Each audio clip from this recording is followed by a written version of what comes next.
नमस्कार बंधुरा आमी सुचंद्रा आज के भिडियोटा रान्नाघर थेके शुरू करছি। आज के कि रान्ना करब सेई रेसिपिटाई तोमादेर संगे शेयर करब। आज के करब कुमड़ोर तरकारी काँचा आम दिए माछेर टक और एइदिके भात बसिए दिएछि, भातटा फुटे गेছে।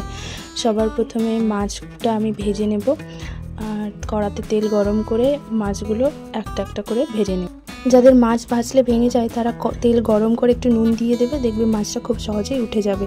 এই যে কালকে ঝড় হয়েছিল, প্রচুর পাতা পড়ে পুরোটা নোংরা হয়ে গেছে।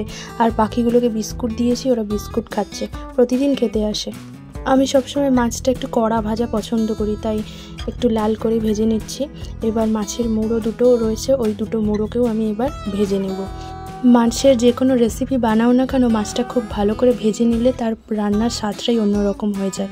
এবার টকের জন্য আমি কড়াই ফ্রেশ সর্ষের তেল দিয়ে দিলাম, 5 ফোড়ন দিয়ে দিলাম আর একটা গোটা কাঁচা লঙ্কা দিলাম। কাঁচা লঙ্কাটা তেলে একটু ভাজা হলে কেটে রাখা 4টে আমের টুকরো দিয়ে দিয়েছি।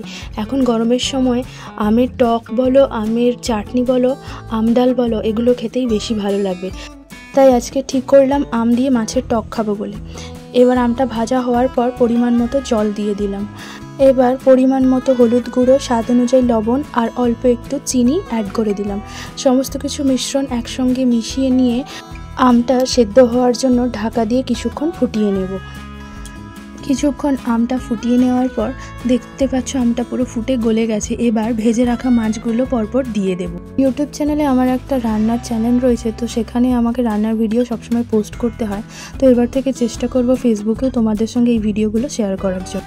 টকের সঙ্গে মাছগুলো ফুটে গেলে এবার পরিমাণ মতো সর্ষে বাটা দিয়ে দেব। টকের মধ্যে একটু সর্ষে বাটা দিলে তাহলে খেতে ভালো লাগে। এবার ওপর থেকে একটু কাঁচা সর্ষের তেল ছড়িয়ে দেব। তৈরি আমাদের কাঁচা আম দিয়ে মাছের টক। রেসিপিটা তোমাদের কেমন লেগেছে অবশ্যই কমেন্ট করে জানিও। দেখা হচ্ছে নতুন কোনো ভিডিওতে, ততদিনে সবাই ভালো থেকো। পুরো ভিডিওটা দেখার জন্য অসংখ্য ধন্যবাদ।